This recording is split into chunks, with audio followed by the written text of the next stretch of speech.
Welcome to the Let Them Live podcast with Emily Burning, a place for meaningful conversations, real stories, and a shared mission to protect life.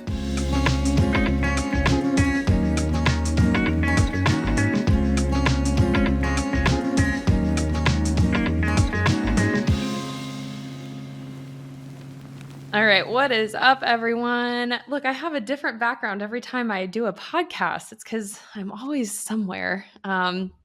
This time we're actually back home in Florida. So it's really awesome to be back. And yeah, I am really excited to be talking about Florida today and just be talking about some of these pro-life efforts, some of the things that are going on down here in Florida.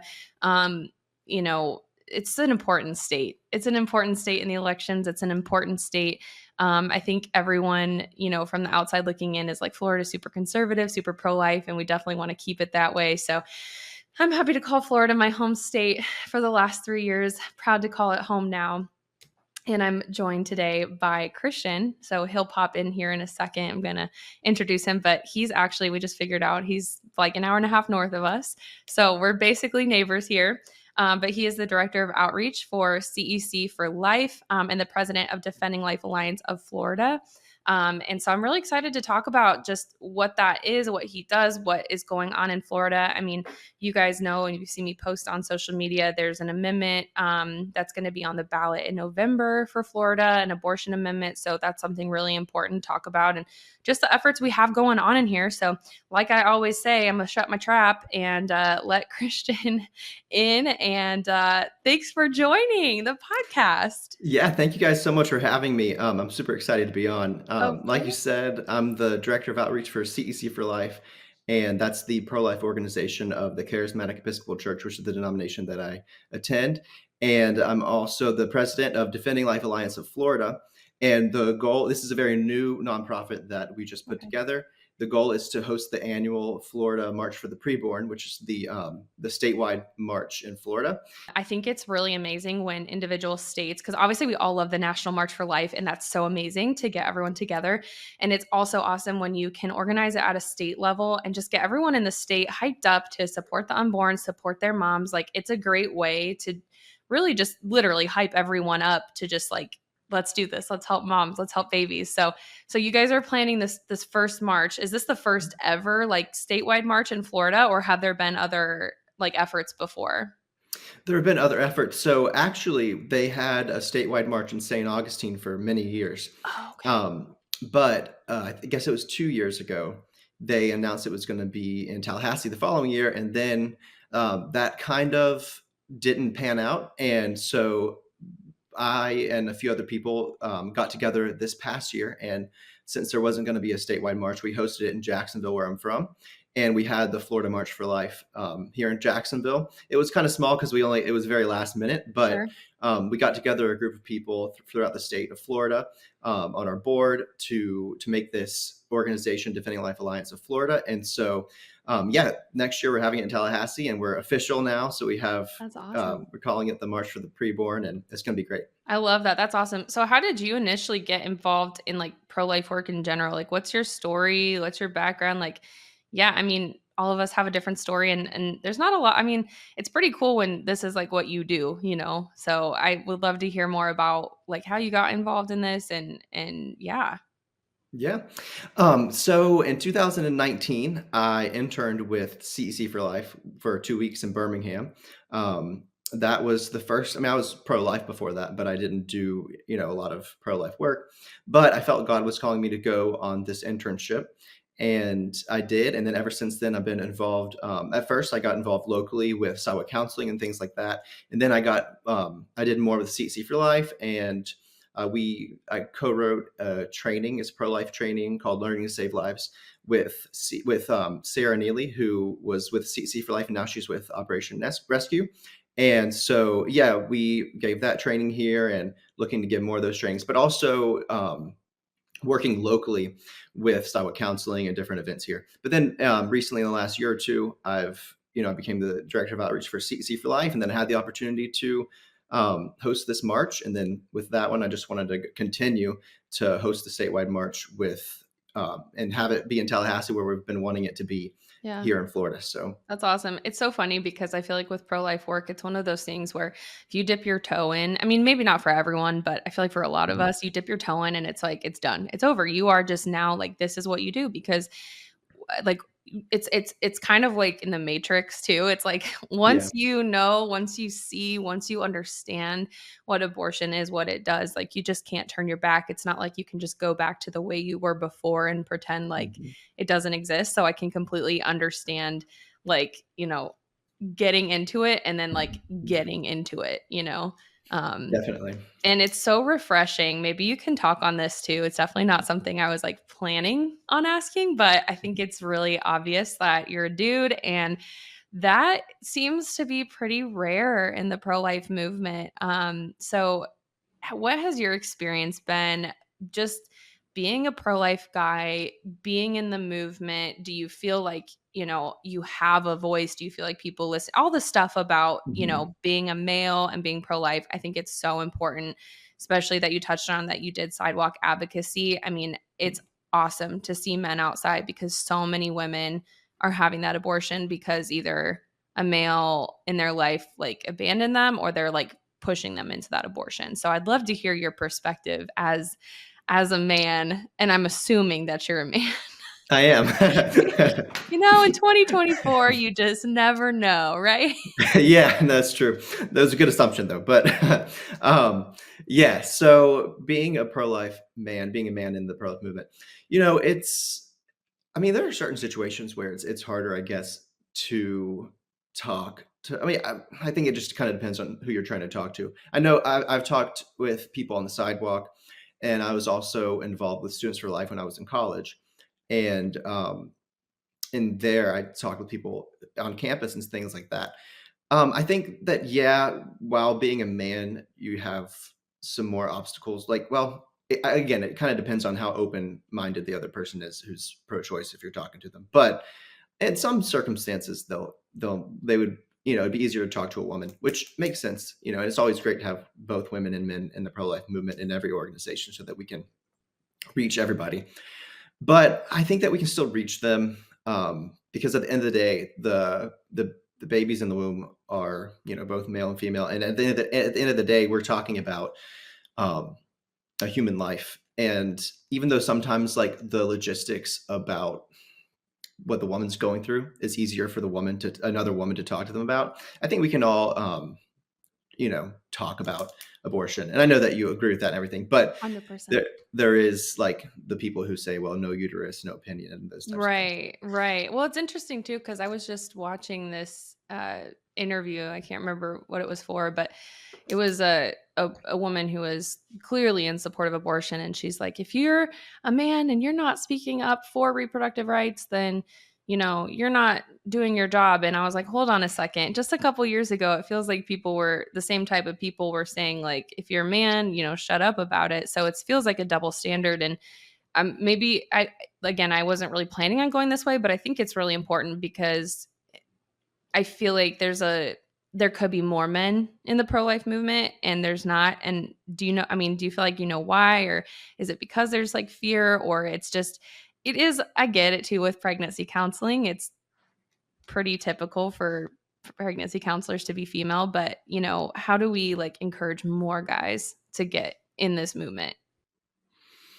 Um, that's a great question. I think that definitely there's a lot of women in the movement. There's probably more women than men, and you're right. But I think that I do know a lot of great men in the movement as well. And I think that just I think maybe sometimes when, like you're saying, like what could be some of the reasons that some men don't want to be a part of the movement? Maybe I guess it kind of depends on what, like, men who are living in the world and not, Mm, following a Christian lifestyle and stuff. They might just not care as much about than some women might if they see what's going on in abortion. If they really see what happens in an abortion, if they really see, I think most people would change their mind on abortion if they really saw what happens during an abortion. But some men that aren't already, Christian or have that viewpoint might just not care as much. They might, I guess, might not be as sympathetic. But I think that they right. can be, again, if we we show them what's going on in abortion, what, Yeah. the stages of development and those types of things. I don't That's know. It's a great question that we should really try yeah. to pin down, like, why aren't more men involved? Sorry, I'm surprising you with all these random questions, but it's No, so you're true, good. and I think you Mhm, you hit the nail on the head about, like, education, because I feel like mhm. so many people, men and women included, like, don't actually know what goes on in an abortion, Yeah. and so many men, for example, have just kind of bought into this lie that it is just a woman's issue and it's really ultimately up to them and they don't really have a say. And, that's kind of how society has painted it. And so, Yeah. we see how all these guys, maybe they get their girlfriend or their wife pregnant and she wants to have an abortion and they feel like they just have to go along with it. And how tragic is that, So I think it's awesome to be educating people on what abortion actually is. So, kind of to that point, like, can you talk about what you do as like the director of outreach for CEC for Life, and then also talk about what we'll start there, and then we'll get on to the Defending Life Alliance of Florida too. Before I get ahead of myself. No, you're good. Yeah. So with CEC for Life, I've been doing, different things. CEC for Life does a wide variety of pro-life work. Just throughout the years, we've done a lot of different things. But some of the things that I do with CEC for Life is, I think I mentioned a little bit earlier that I co-wrote the Learning to Save Lives training, which is we needed a training here in Jacksonville. So they asked me to look for one.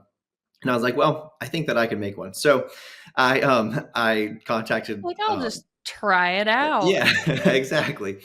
But the good thing about ours is that we have 6 different parts, and sidewalk counseling is one of them, but we don't focus only on sidewalk counseling. We talk about, we obviously go through the history and facts about abortion, how to answer arguments on abortion, sidewalk counseling.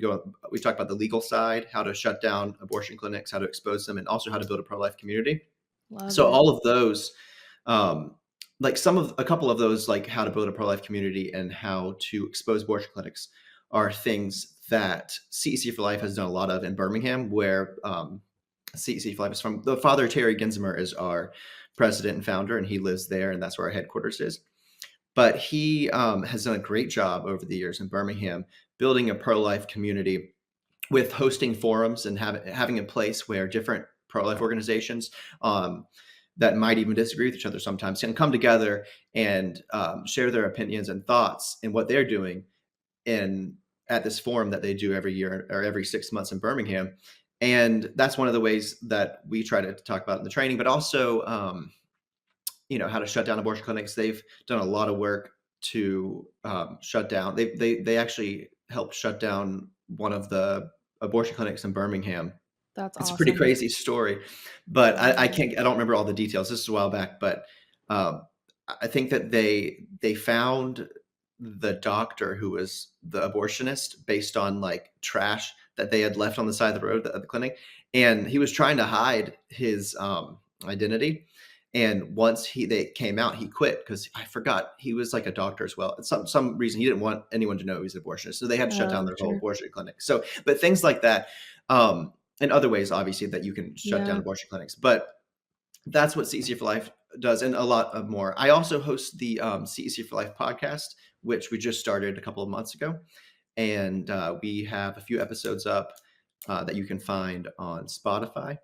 So, Awesome. but yeah, that's mainly Awesome. what I do with I CEC for Life. love that. And I love something that you said too, having a forum for like pro life organizations and people to come together, because I think sometimes when we think about the issue of abortion, we naturally think about like pro life versus pro choice, which obviously makes sense. But there is absolutely disagreement within the pro life movement. For sure. There's Yeah. definitely like gaps that needs to be bridged. So I didn't know that, and I think that's amazing because there's obviously so many different ways that people approach being pro-life and taking action. Mhm. And obviously we're all called in different ways. And so I think that's really actually awesome. And that's a core like thing. My brain is fried. That's a core thing of Let Them Live is partnership and collaboration and working Yeah. together and like finding whatever common ground you can. And so I think that's really, really cool. That's awesome. And education is so important. I think most people end up voting like pro-choice or saying they're pro-choice or supporting Planned Parenthood because they just aren't educated on what abortion is. Like Planned Mhm. Parenthood, for example, the name is like super tricky. Yeah. So it's like, oh, Planned Parenthood, woohoo. No, actually, no. So educating people on what it is awesome. And that's not easy work because I'm sure Mhm. that you have faced your fair share of backlash, hate, etc. Yeah. Yeah, there's definitely a lot of, there's not always agreement, like you said, in the pro-life movement. And Yeah. that's one thing we could do better on, definitely. 100%, So, 100%. We got to be united, so that mhm. we're not divided, and we're facing the biggest threat, the biggest giant, which is abortion. Yeah. So okay, so now let's talk about Defending Lifelines of Florida, which I'm learning about too because we're so new to Florida. So you said this is a new organization. Let's talk Mhm. about it. Like what again? What was kind of the inspiration? Like where are you guys at now? And then let's talk about the march happening in April. Don't be Mhm. confused that it's March. One time we had that Yeah. with some of our, I will say this was the funniest thing ever. We all make Mhm. mistakes, and I thought this was the funniest one. But one of our team members, we were planning for the March for Life, and for some Mhm. reason, um, just she thought it was in March, and we were like, wait, no, it's in January. So Yeah. the March that's in April. But yeah, let's talk Yes, about yeah. defending Life Alliance of Florida and what you guys do, what you're wanting to do. So the march itself, or well, I guess I'll start with Defending Life Alliance. So yeah, like I said, we put together this team. We went through the process with our lawyer about how to become a nonprofit. So right now we are a nonprofit organization officially. Woohoo! We just are still in the application process for a 501c3. Okay. Um, Yep. but so yeah, so our main goal, our mission is to host the annual Florida March for the Preborn, which is the statewide march. The reason we felt that it was necessary to create another like a organization whose main goal is to host the march, it'll be much easier for like fundraising and for pretty much everything's easier because the last when Sure. we did this last march, we co-hosted it with a few different organizations, and we just thought it'd be much easier for the organization's main focus to be hosting the march. And we Sure. hope to do other things in the future, like hosting other events. But for now, our Start main with goal that. is yeah, just the march. And but it's gonna be great. So it's gonna be in Tallahassee at McCarty Park, and I actually do have the address, and Awesome. you can find this on our website and Instagram, but it's 129 West Park Avenue, Tallahassee, Florida 32301. So we're going to be meeting there. We're going to have, so CEC for Life does something called the Liturgy for the Preborn, and it's really cool. It's kind of like a last rite slash funeral service for the preborn before, usually we do it in front of an abortion clinic. And so it's like a service, and so we're going to have that be the main focus of the prayer service of the March for Life, or the March for the Preborn. My bad. And we're going to have the speakers. We have some really cool speakers that are coming that we're going to confirm soon, and they'll be speaking during like the homily section and maybe one afterwards. And with the liturgy, we have an opportunity for some state leaders to be involved by doing different prayers and readings and everything. So it's going to be a really cool experience to come and Awesome. do the liturgy with everyone, listen to the speakers, and then we're going to march around the Capitol in Tallahassee. Awesome. That's awesome. I've actually never been to Tallahassee, so I'm really excited for it. Put it on my calendar. And just to repeat, you guys, it's defendinglifeflorida.com.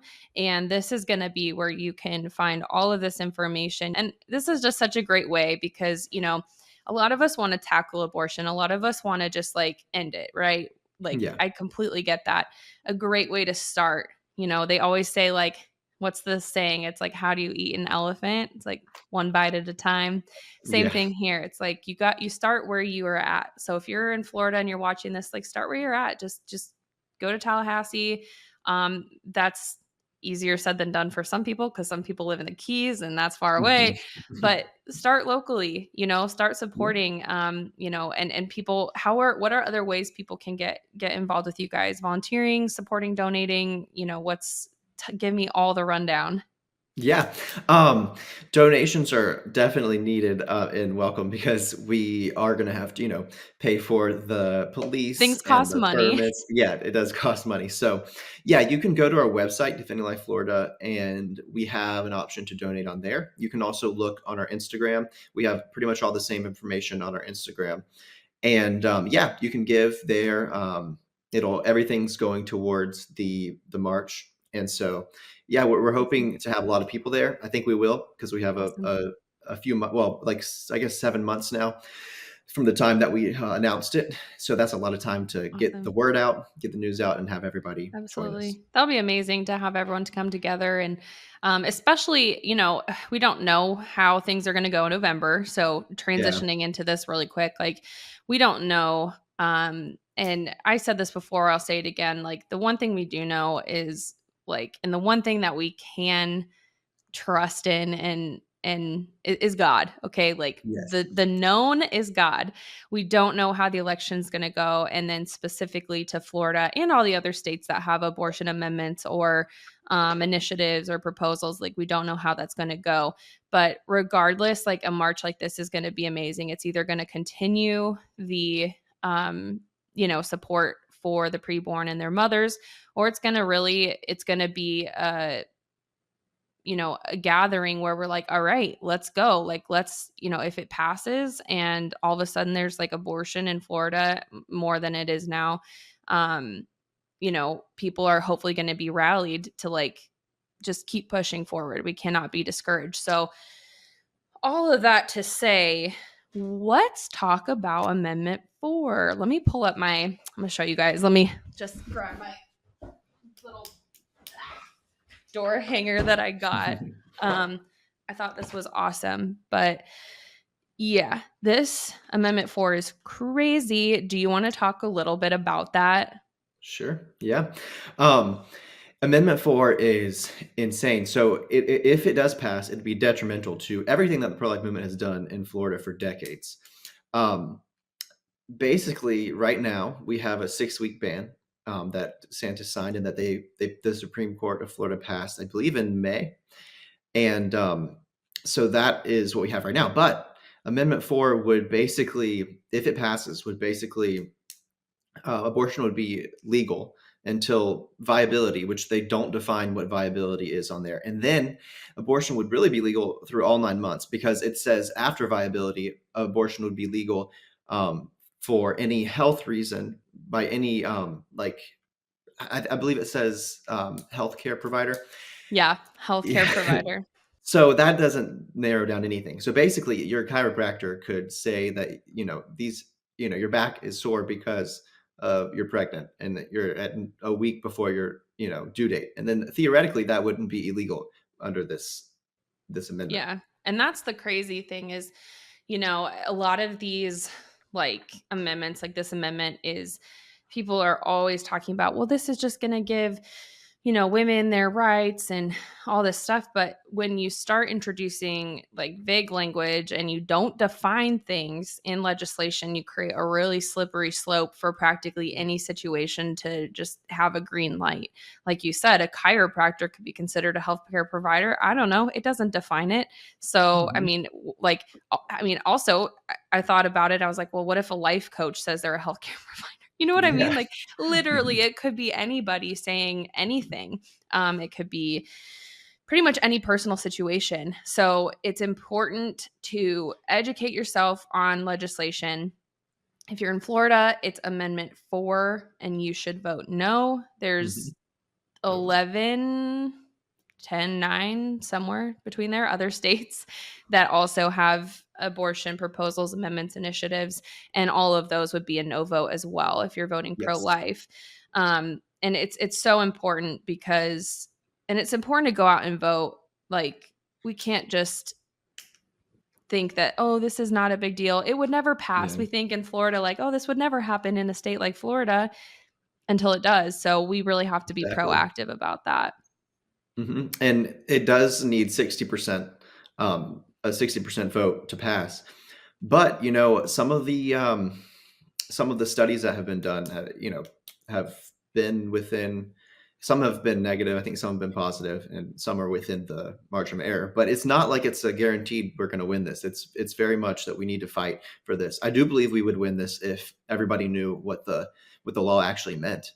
100%. Because a But majority of people, like most people, are not okay with abortions like after a certain point, yeah, regardless where you're at on the pro-life, pro-choice, whatever spectrum, majority of Americans do not agree with abortion after a certain point. And so many people may end up voting for Amendment 4 if they don't fully understand it. So 100% agree. If you're also watching this, you guys can, let me pull up the website so that I can make sure I do this right. But I signed up to door knock. I haven't door knocked since college and I'm like super excited.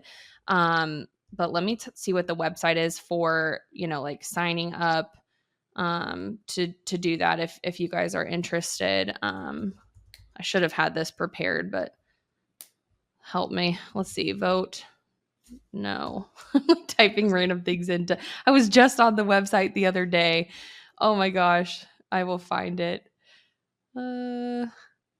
Okay, I'll just add it in later. But yes, there's opportunities to make a difference. Like again, myself, like my ignoramus self came to Florida and I was like, everyone around me is conservative and pro-life. And then people started putting up like Harris wall signs. And I'm like, oh, okay. Like, no, there's definitely people here that, may not know what's going on. So this is yeah, important. And yeah, so I'm really grateful for what you guys are doing in Florida. It sounds like you guys are creating an awesome movement and I'm excited to like see what happens. Again, to just plug again, you guys, you can go to defendinglifeflorida.com. And I know I have a lot of Floridian friends who follow me and listen and watch. So you guys can donate. Anything else you yeah. want to add? I'm really glad that we got to advertise this because I know it's so important. Yeah. No, I mean, thank you so much for advertising what we're doing. And I know that Let Them Live is doing amazing things too. I see all the great news when you guys are able to save lives every day. And just that's amazing what you guys do as well. Absolutely. Thank you so much. Well, Of we course. love doing it. It's kind of one of those things where it's like you love to do it, but you also hate that you have to do it. But, Yeah. God has called us and really excited. I'm like I said, my husband and I just kind of randomly moved to Florida and Let Them Live is, kind of here now, even though we're a national Mhm. organization. So I'm excited to see how we're going to work together to just continue to make Florida like just such a safe place for pregnant women and their preborn children. So I'm really grateful that you came on. And hopefully I will see you guys at Yeah. the March. And Mhm. yeah, thank you Yeah. again. And Super if there's exciting. any other events ever, Yeah. feel free to let me know. You can tag me, you I can will. tag Let Them Live, and you guys will be updated with some of the Florida pro-life events that are happening. Definitely. Yep. I'll let you guys know when we have some more events and Awesome. I can't everything that we do. wait. Yeah, Thanks me too. I'm again, excited. Christian. Thank you. Thanks. Thank you for tuning in to the Let Them Live podcast with Emily Burning. If you enjoyed this episode, please let us know your thoughts in the comments and make sure to subscribe so you don't miss the next episode.